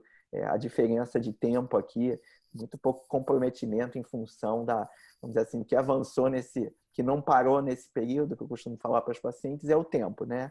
O tempo continua, mas a diferença é muito pequena em termos de meses e isso, de um modo geral, não vai ter um impacto nessa questão idade. Marina. Obrigada. Muito, primeiro, obrigada, Marcelo, pelo convite. Queria parabenizar também o Bines e o Gil aí pelas apresentações, foram excelentes, aprendi várias coisas e também fiquei com algumas dúvidas depois, se der tempo. Eu acho que, bem na linha do que o Bines falou, realmente essas estratégias em que a gente faz quimioterapia antes e depois são novas, né, na nossa realidade. Isso era uma coisa que até alguns anos atrás a gente não tinha essa estratégia, a gente fazia ou antes ou depois, e agora cada vez mais a gente tem estudos que puxam a quimioterapia para antes da cirurgia, mostrando que isso tem benefício nessas mulheres muito jovens, e dão essa oportunidade de fazer um complemento a mais de químio depois se sobra a doença. E a gente ainda não tem tanta avaliação dessas pacientes para saber se isso vai impactar mais. Agora, uma coisa que acho que é interessante também é que naquelas pacientes que fazem a quimio antes, a nossa pressa vai ser muito maior em começar o tratamento e talvez a qualidade dessa preservação fica pior do que aquela paciente que tem o tempo da cirurgia para passar numa avaliação, no aconselhamento, em 2, 3 consultas, e é bem isso que o Gil falou, são aquelas consultas enormes, vai o marido, vem a mãe, não são coisas fáceis e muitas vezes quando a gente decide fazer quimioterapia neoadjuvante, a gente sabe que isso tem impacto em sobrevida se a gente atrasa muito o início desse tratamento. Então, a gente vai querer começar a quimio em 15 dias e vai dar para vocês aí a paciente, para vocês devolverem ela correndo. Normalmente dá tempo, são aquelas consultas em vez de sábado, tudo bem corrido, mas talvez até a qualidade da avaliação fica um pouco comprometida quando a gente faz essa estratégia um pouco mais na urgência, né? E eu acho que isso reforça também, bem na linha do que você disse, que esses eventos têm que continuar mesmo agora melhorando a situação da pandemia, porque eu acho que esse entrosamento das equipes faz toda a diferença, porque se a paciente é encaminhada antes de chegar em mim, e ela já está pensando nas opções, e ela já está alinhando tudo, é muito melhor. E quantas pacientes, né, Bines, a gente recebe já fazendo quimioterapia, muito jovens, que ninguém nem falou sobre isso, e ela começou o tratamento e ninguém nem deu essa opção. Então, a gente tem um monte de pacientes de 20 e poucos anos que por razões diversas, a pessoa começou o tratamento e nem deu a ela essa opção, e nem de Zoladex, e nem nenhuma outra opção. Então, acho que esse entrosamento das equipes, com certeza, é fundamental, né? Quando o próprio mastro já encaminha e ela já chega em mim com tudo andando, as coisas ficam muito mais fáceis de acontecer. Eduardo, te fazer uma pergunta diferente agora. Tá bom. O Juliano falou do letrozol. Eu tinha preparado uma pergunta para te fazer, mas ele me deu a deixa de manter a pergunta, sabe? Eu quero saber assim, a sua opinião. A paciente, você vai mandar o paciente para o Marcelo fazer estimulação. Você vai ligar para ele e falar assim, dá letrozol para ela.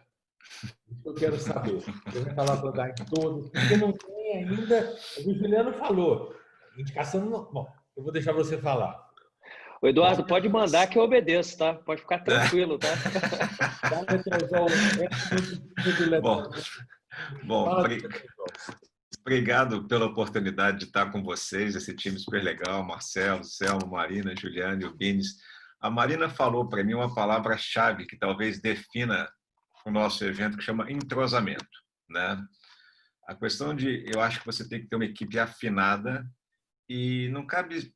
O que o cirurgião, quando recebe um paciente, a gente consegue entender o seguinte: se é um paciente triplo negativo ou HER2, como o Bines e a Marina citaram, são pacientes hoje que a gente entende que tem alguma evidência robusta de que deva ser melhor tratada com quimioterapia neoadjuvante, com algumas exceções, né, Bines e Marina? Assim, a maioria dos casos a gente consegue padronizar que essas pacientes a gente pensa em quimioterapia neoadjuvante. E as pacientes que representam 2/3 dos casos são os tumores luminais, que são os tumores hormonais, e são pacientes em que a exceção seria começar por quimioterapia neoadjuvante. Então, quando eu recebo um caso e falo, olha, essa paciente precisa de quimioterapia, imediatamente, aí é o entrosamento, Marina, ligo, Lines, estou pensando, estou com a paciente tal, não tem hora, a gente tem que ter liberdade para isso com a paciente tal, manda uma mensagem, pode falar, às vezes eu não pode, espera aí que eu vou te ligar, a minha ideia é quimio-neo, paciente jovem, vamos encaminhar para a preservação de fertilidade? E aí, imediatamente, entro em contato com o Marcelo. Marcelo já falamos no elevador, 10h30 da noite, uma paciente que eu acabei de atender às 9h. Paciente jovem, é isso que a gente tem que entender, a necessidade desse paciente. A gente está falando de pacientes que deixam para engravidar um pouco mais tarde, 30, 35 anos, né? Às vezes um pouquinho mais tarde ainda, que quando estão pensando em engravidar, descobrem um tumor e aquilo é uma urgência psicológica para ela. E a gente tem que ter essa ideia de, a partir do momento que eu liguei para o Marcelo e encaminhei, eu juro que, como cirurgião, eu não defino se ela usa ou não letrozol, assim como eu não dou palpite no critério da quimioterapia. Eu acho que equipe é isso. Você escolhe o melhor jogador para botar no seu time e acredita que ele vai desempenhar bem a função. E aí, Juliano, eu gostei muito de uma coisa que você mostrou, que era uma coisa que me incomodava, eu acho que incomoda também os oncologistas, que é a questão do tempo, né, Marina? Você está com uma paciente, um tumor triplo negativo, que cresceu muito rápido, ela tem um linfonodo positivo, ou seja, ela precisa mesmo de químio, e você tem que esperar o próximo ciclo para começar a estimular. Isso, de fato, dava uma agonia na gente, e esse trabalho que você mostra deixa, assim, a gente bem mais tranquilo, se de fato puder começar logo, para a gente não ter que ficar atrasando ainda mais, porque a gente encaminha, mas com aquela dor, assim, e agora, se atrasar, então... A questão do letrozol, eu deixo para vocês resolverem especificamente, Selma. Juliano, vai lá, então responde. Vai.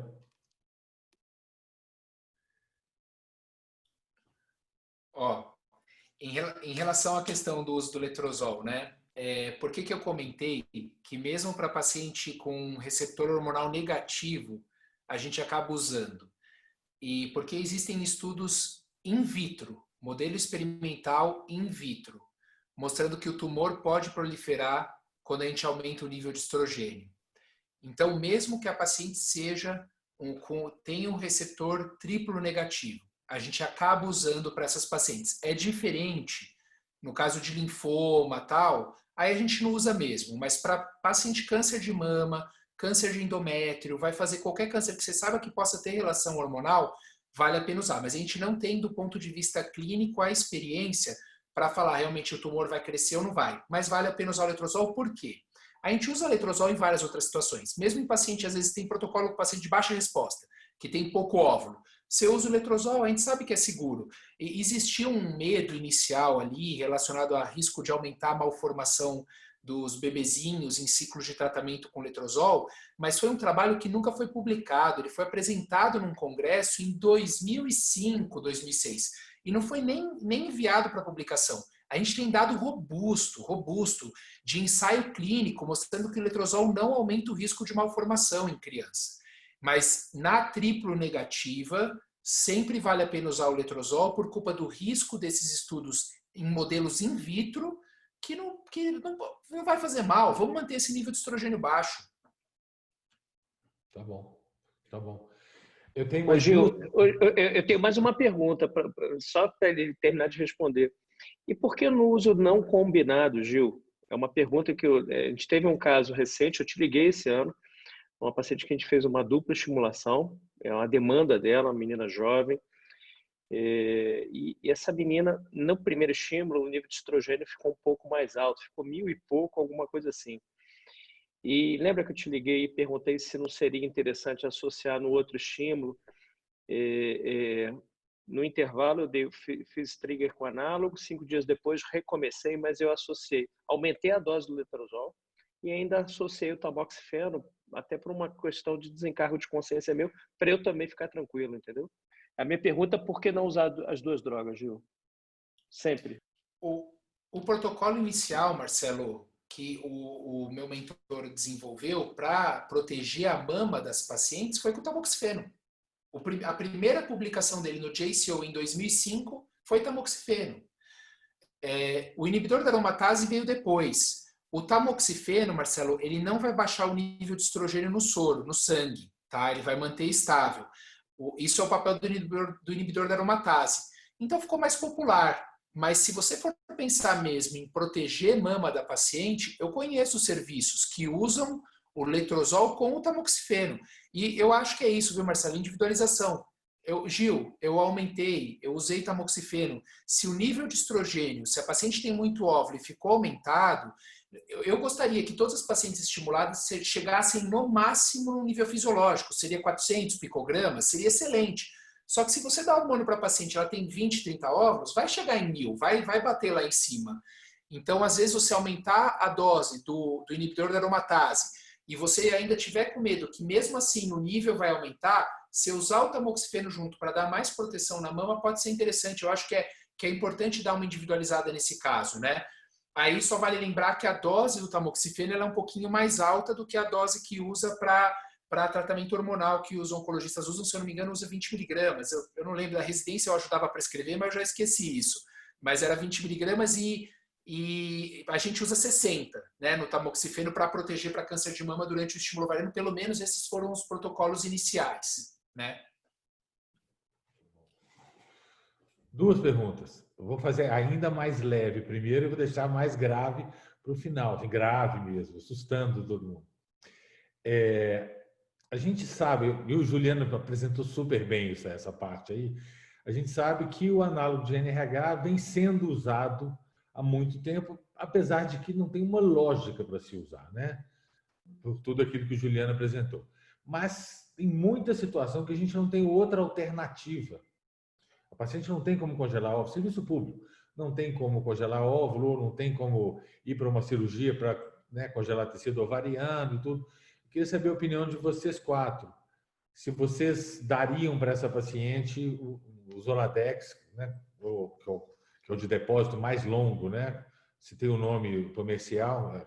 Eu até não tenho muita experiência com ele, não, mas é o que eu sei que tem 6 meses, eu acho, né? Ou até mais. Se a gente daria durante o tempo da químio para fazer esse bloqueio. O que vocês acham? Marina, você primeiro, vai. Não, então, eu até queria ouvir o comentário do Gil disso, porque ele falou que não faz sentido, mas eu queria até, assim, porque a gente tem o dado do estudo, né, que para aquelas pacientes com receptor hormonal negativo, fazer durante a químio teve um desfecho de 10 para 20% de gestação. Então, na prática, a gente usa, principalmente no SUS, naquelas pacientes que não tiveram tempo de congelar, mas só nesse grupo de receptor negativo. A gente usa, sim, bastante na prática, mas até queria ouvir aí o comentário do Gil, acho que até alguém mandou essa pergunta no chat também, assim, da onde vem a explicação do desfecho do estudo, porque eu sei que racionalmente é difícil de ver o sentido disso, né? De novo, eu sou enviesado, mas vamos lá. E eu aqui sem então cutucar, também foi muito bom e realmente, sabe, o Daniel perguntou aqui, o Daniel Musi que está assistindo a gente, ele perguntou isso, né? O que acontece? Em 2015 foi publicado o estudo da Moore no New England em pacientes triplo negativo, falando que vale a pena, e foi publicado no New England, você já fala, pô, peraí, já é diferente o negócio. Aí você lê o abstract, né? Você lê o resumo e você vê lá, conclusões.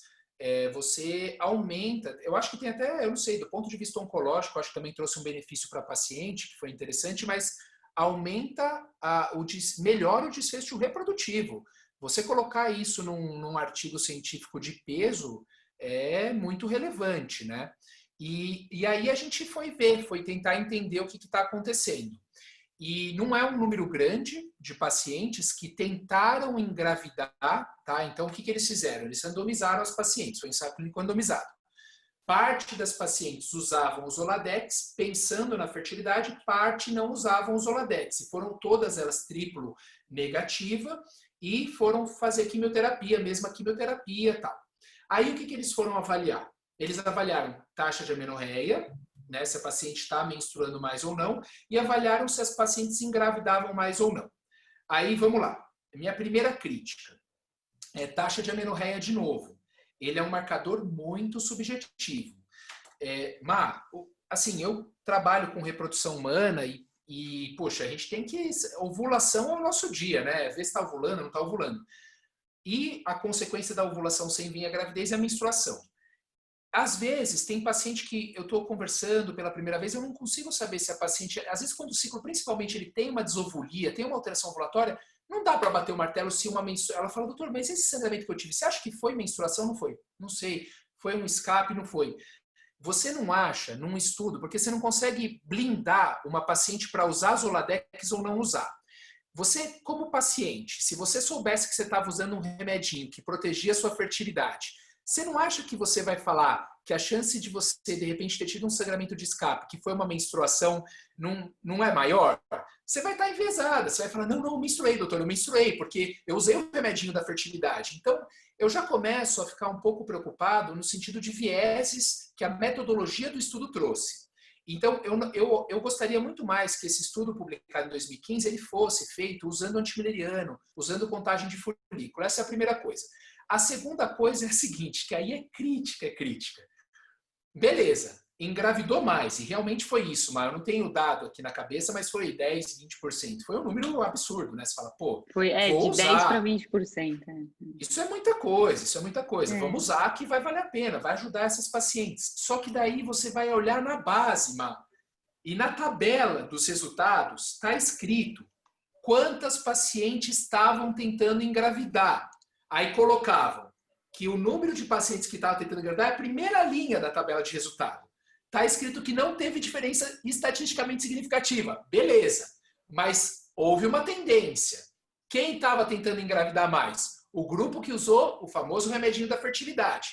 Aí, na segunda linha, você vê que acabava engravidando mais, no total, as pacientes que usaram o remedinho da fertilidade. Só que, o que acontece? Não São foi. Os pacientes que tentaram mais engravidar. Tentou mais. Você tem que controlar. Se a paciente tenta mais, ela engravida mais. Então, você não pode colocar tudo no mesmo pote. Você tem que falar, peraí, deixa eu recalcular isso aqui. Porque outra coisa que eu sou muito crítico. Essa questão do p-valor menor do que 0,05, aí é significativo e a gente pode colocar num resumo de um artigo científico que tem valor clínico. Não é tão assim. O N de pacientes é muito pequeno. A gente escreveu uma carta, foi publicado, se eu não me engano, agora eu não lembro se foi JAMA, foi alguma coisa. Eu lembro. Escreveu uma carta, a gente recalculou, falou, não, peraí, é p-valor significativo, deixa eu ver. A gente recalculou o número de pacientes que engravidaram mais, levando em consideração o número de pacientes que estavam tentando engravidar. O p-valor não é mais significativo. Então, é um dado muito preliminar. E outra, a gente enxergou como um dado gerador de hipótese, né, Gil? Eu acho que é isso. Gerador de hipótese. É um gerador de hipótese. Só que mas assim, que para alguém que não tem outra opção é uma hipótese válida. É isso que a gente, assim que a gente encara. Tem que usar, tem que usar. E tem outras coisas. Para essas pacientes, tem que pensar com carinho. Eu acho que assim, eu conversando com as hematologistas ontem, elas falaram, puta, Gil, nossa, o Zoladex foi uma experiência horrível com a paciente, horrível. Eu não sabia se ela estava fazendo uma síndrome paraneoplásica ou se era a resposta do Zoladex, que ela tinha insônia, fogacho. É um tratamento que tem um efeito colateral muito importante. E uma coisa que eu sou um pouco crítico, mas na ponto de vista filosófico. Vamos lá.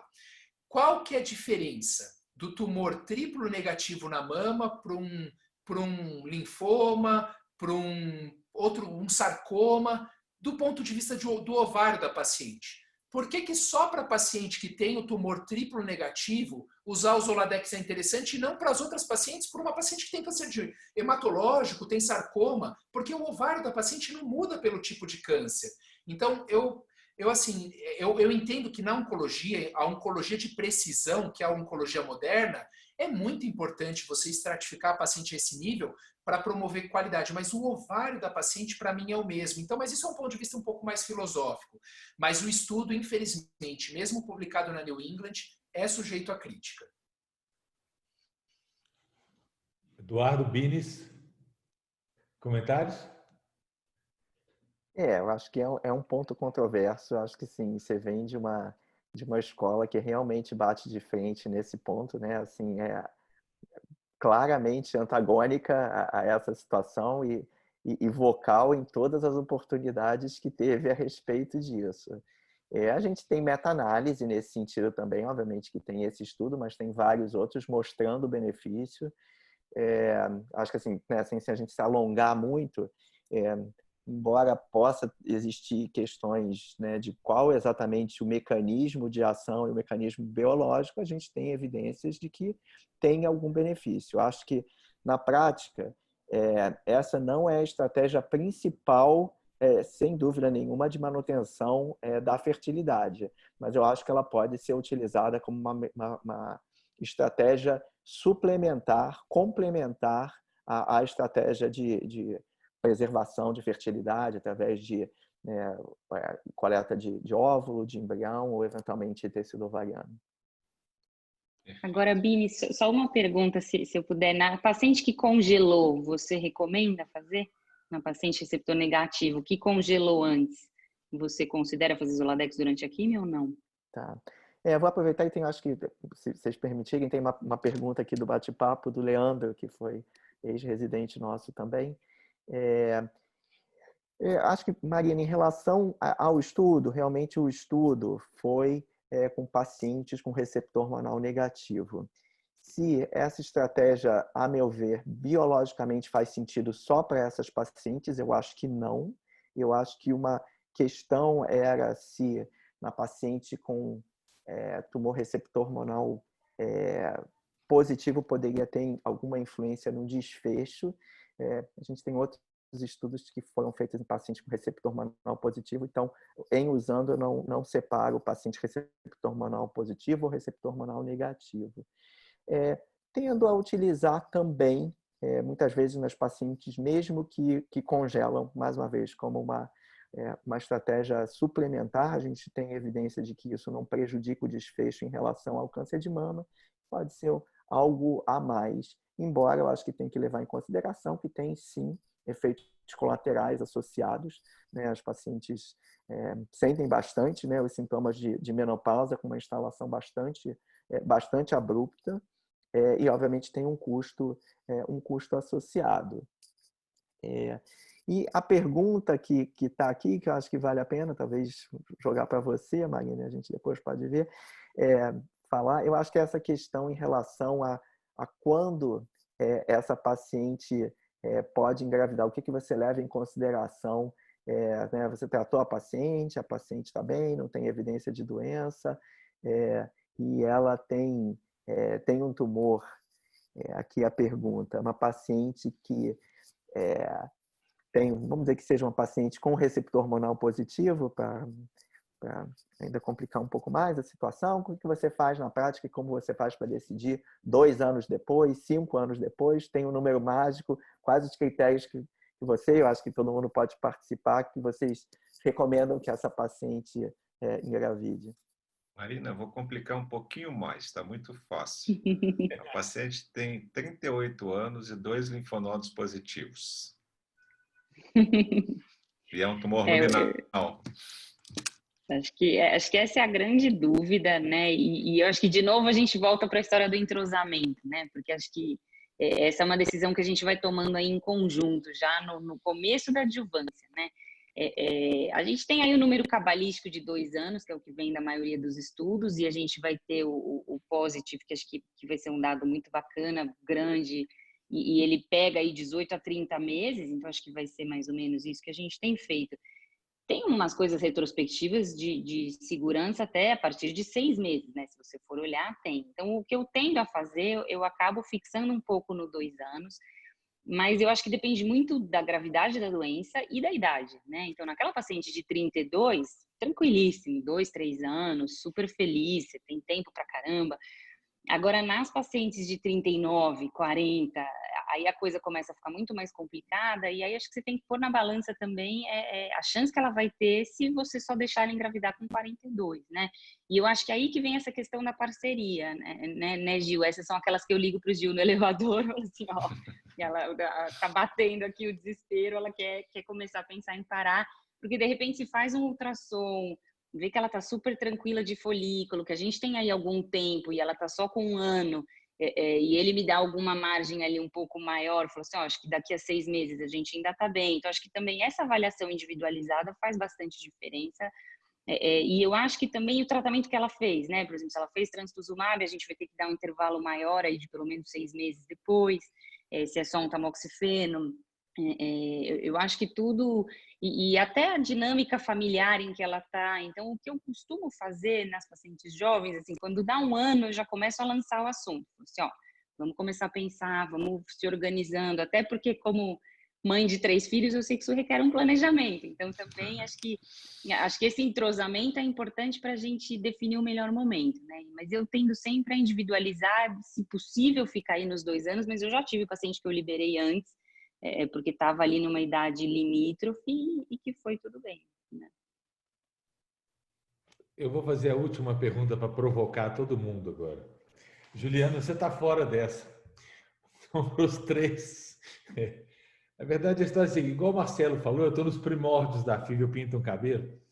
Mas, assim, eu comecei a fazer congelamento de tecido ovariano em 1999. Foi o meu primeiro aluno de mestrado. A gente já fez isso. Então, assim, estou antigo nisso.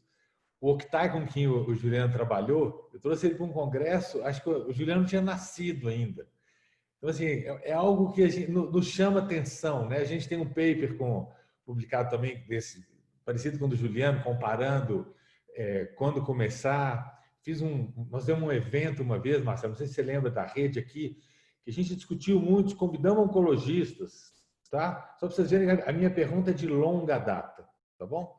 E agora, com o recente, o STJ, eu acho, que obriga os convênios a pagarem o tratamento de preservação da fertilidade para as pacientes oncológicas, tá bom? A minha pergunta é simples. Por que as pacientes não vêm? Essa é a provocação. Se vocês acham que é da paciente, porque assim, eu já perguntei para um monte de gente, mas a gente fala, mas isso, porque deveria ter um volume muito maior de pacientes procurando as clínicas de reprodução para fazer preservação de fertilidade, seja por óvulo ou por embrião. E o que a gente vê nos relatórios do cis-êmbrio, assim, o número é muito pequeno, o cis-êmbrio da vigilância sanitária. Assim, o número é muito pequeno, assim, de frente de uma demanda, vamos chamar demanda reprimida, né? De quem a gente teria uma expectativa que viria. Desculpa provocar vocês, mas guardei essa para o final. Não, mas essa é boa.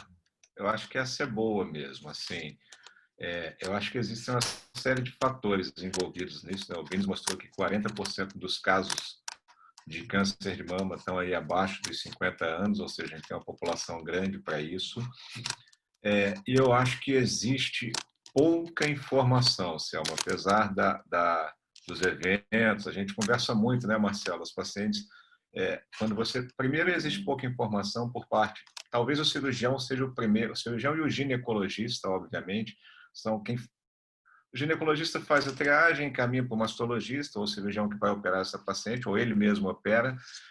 E acho que é uma coisa, o câncer, a palavra câncer, ela tem um impacto, é uma bomba que joga na frente daquela pessoa, né? Abre o chão, e naquele momento ela só está preocupada com uma coisa: eu vou salvar minha pele. E às vezes eu acho que falta planejamento de longo prazo. O que a gente conversa com... Porque o paciente, ele chega no seu consultório hoje, ele quer tirar as 2 mamas amanhã. Ele acha que é isso que ele precisa fazer, né? Então, o que a gente precisa dizer para o paciente, enquanto mastologista, enquanto cirurgião, é que você tem que ter uma perspectiva de longo prazo. A maioria das mulheres que a gente trata hoje, elas vão estar curadas, elas têm chances de cura, obviamente proporcional ao estádio clínico, proporcional a uma série de fatores, mas a evolução do tratamento, principalmente sistêmico, não é cirúrgico, é sistêmico do câncer de mama, oferece com que essas mulheres tenham possibilidade de viver por muito tempo. E quando você sai daquele momento de tirar a pele, olha, salvei a sua pele, você tem, no primeiro momento, você tem que planejar a estética desse tratamento e você tem que planejar a qualidade de vida que vai oferecer para essa paciente. Então, a preservação de fertilidade numa paciente que ou não tem filhos, ou só tem um filho e gostaria de ter mais, ela precisa estar inserida dentro desse contexto de longo prazo. E isso só é feito com planejamento. Então, o que eu vejo, às vezes, eu vejo muita paciente para a segunda opinião, é uma pressa para correr, para operar, às vezes sem imunistoquímica, né, Marina? Em que a gente vê condutas que não seriam a ideal, porque não houve planejamento. Então, acho que o cirurgião que vai preparar essa paciente, ele precisa entender que isso que a gente está fazendo aqui, numa videoconferência, isso a gente faz por WhatsApp hoje, a gente escolhe uma equipe, viu aquele caso, o cirurgião não tem que correr para o centro cirúrgico. Preferencialmente, se ele não tiver um tumor board, que é a situação ideal, e a gente consegue fazer isso aqui com BIMS, a gente faz isso na Gávea, discute com outros colegas, WhatsApp, Marcelo, estou com uma paciente aqui, já discuti com um oncologista, é uma paciente que é candidata a quimioterapia neoadjuvante, então tá bom, você vai vê-la para mim essa semana, porque na semana que vem ela vai consultar com o onco e em 2 semanas ela tem que estar começando a quimio.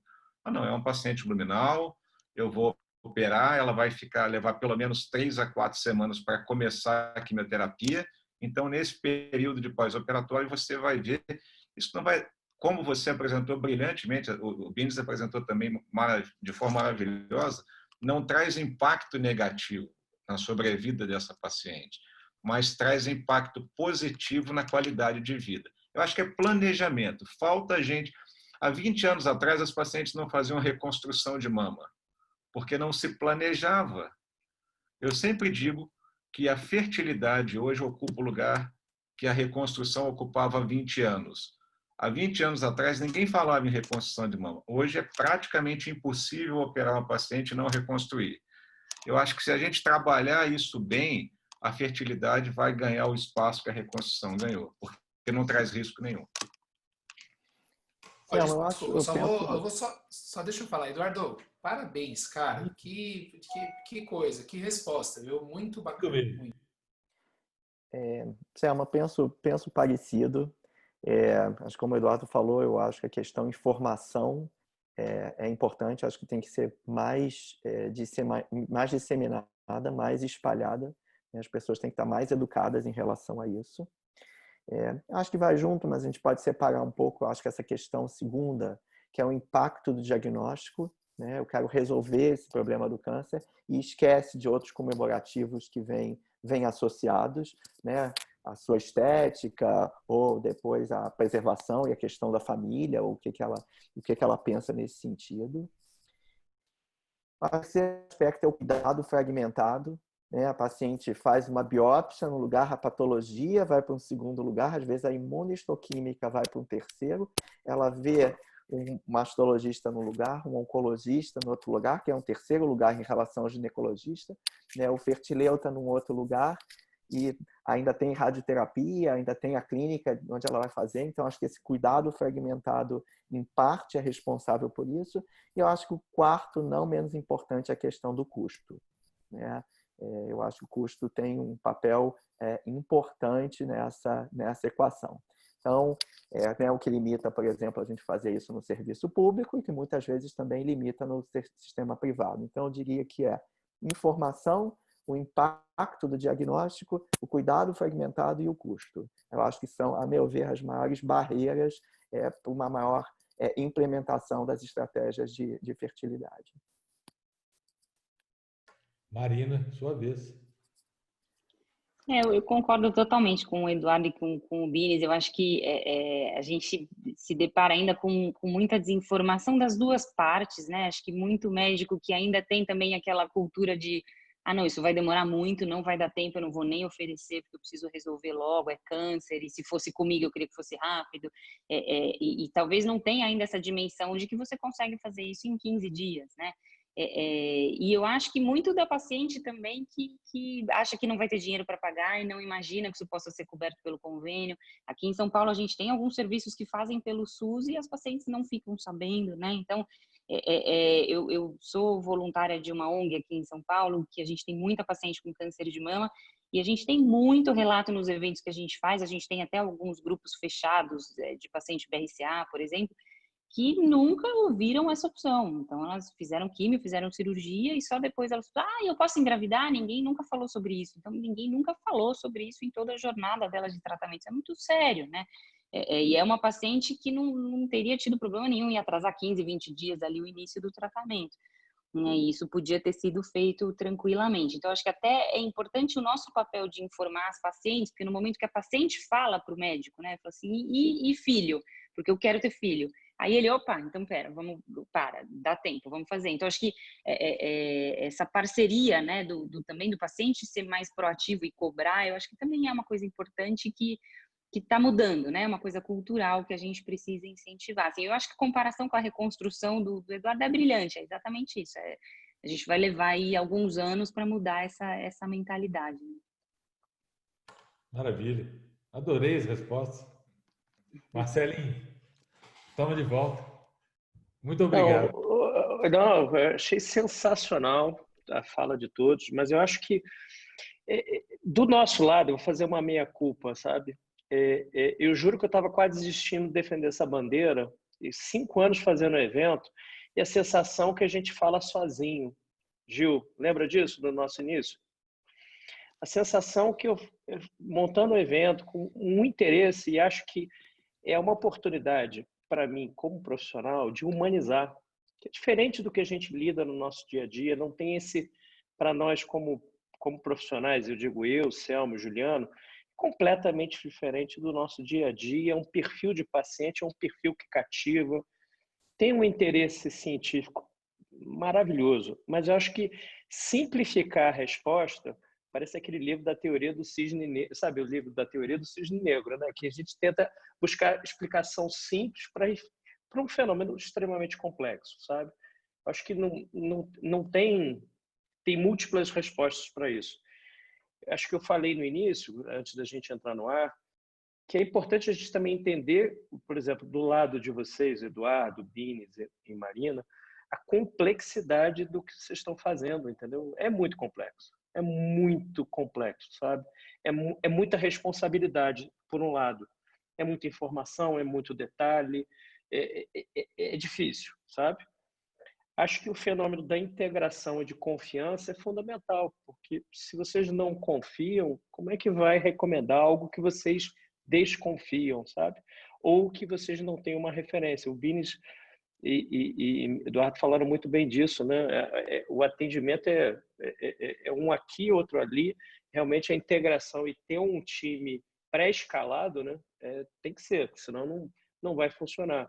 E acho que isso é fundamental, por exemplo, para o congelamento de tecido ovariano, que é muito mais institucionalizado do que o congelamento de óvulo. Congelamento de óvulo, para nós é fácil porque a gente já faz isso na nossa prática clínica, quer dizer, a partir do momento que a gente descobriu que a gente pode fazer isso a qualquer momento, ficou mais fácil ainda. Mas o tecido ovariano acho que ainda é mais desafiador, até porque a gente precisa realmente de uma equipe a gente precisa de muita gente operando bem.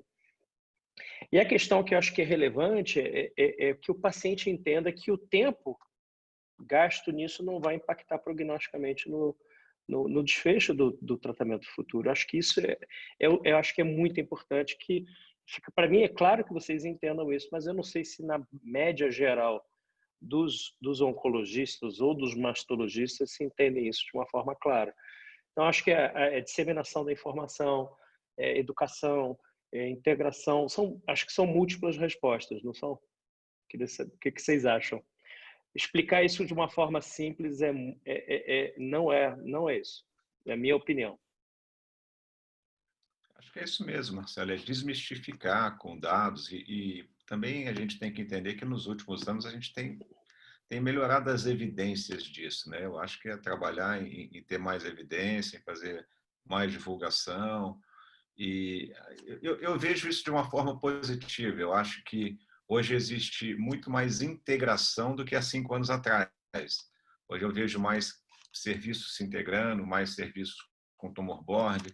Eu acho que a gente, pensando num futuro próximo, eu sou essa coisa do STJ facilitando, porque o acesso é importantíssimo, né? O custo é alto, as medicações custam caro.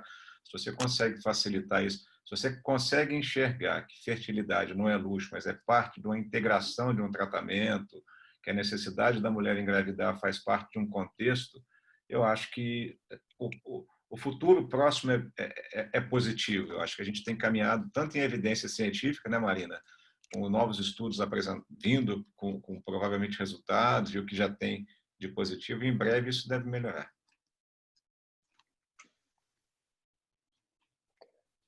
Selma, você quer fazer o encerramento? Eu queria já agradecer a presença de vocês, foi muito interessante para mim. E eu ia pedir uma coisa que meu filho que está se formando agora em Direito, ele deu uma sugestão para os nossos webinars, Selma, que antes de encerrar, né, todos os convidados sugerissem um livro. E eu já vou começar dizendo que o livro que me ajudou nesse momento tão difícil, único na nossa história, foi um livro que eu li no Carnaval, que é Winston Churchill e o George Orwell, contando como dois pensamentos antagônicos se juntam durante o maior desafio da humanidade recentemente, que foi a Segunda Guerra Mundial. Sugiro todo mundo ler esse livro.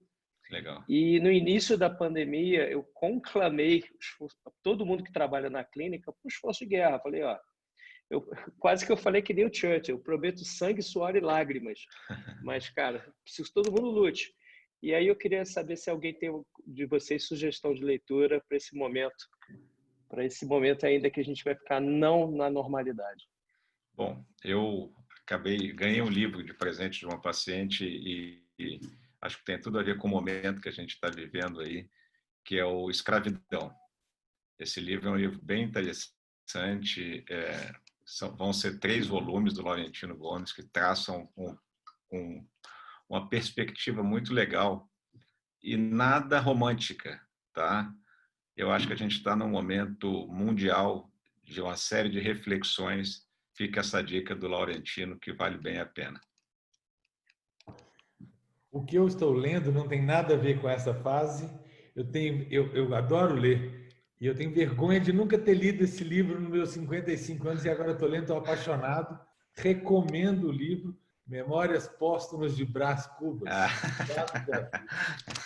Sensacional. Eu estou lendo tardiamente, aproveitando o tempo e o tamanho do livro, e imagino que vários já tenham lido também. Sapiens. Acho que é muito bem escrito, uma história muito bem contada e vale a pena. Tem um certo fôlego, tem desdobramentos depois em outros livros, mas fica a recomendação. Bom, eu não sei, meu estilo eu acho que é um pouquinho diferente. Eu gosto muito de biografia. E eu também estou igual o Selma, eu não estou lendo uma coisa muito relacionada com o momento que a gente está vivendo, mas eu admiro muito grandes atletas. Eu estou lendo aquele Mamba Mentality do Kobe Bryant.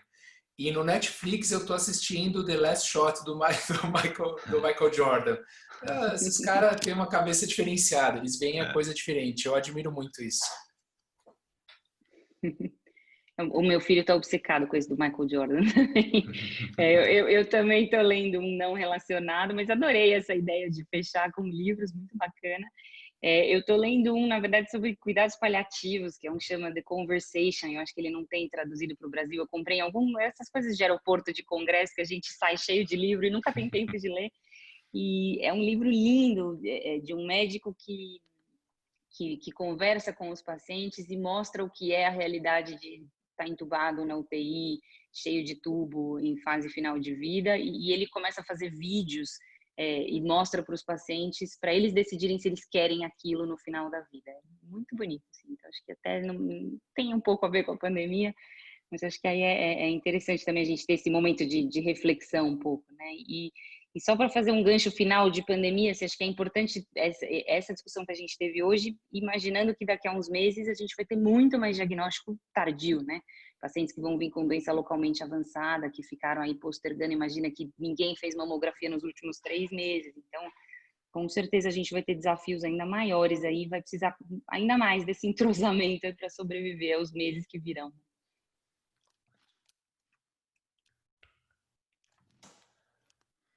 Acho que adorei as sugestões e conheço alguns, né? Mas tem muita tarefa para ler, muita coisa.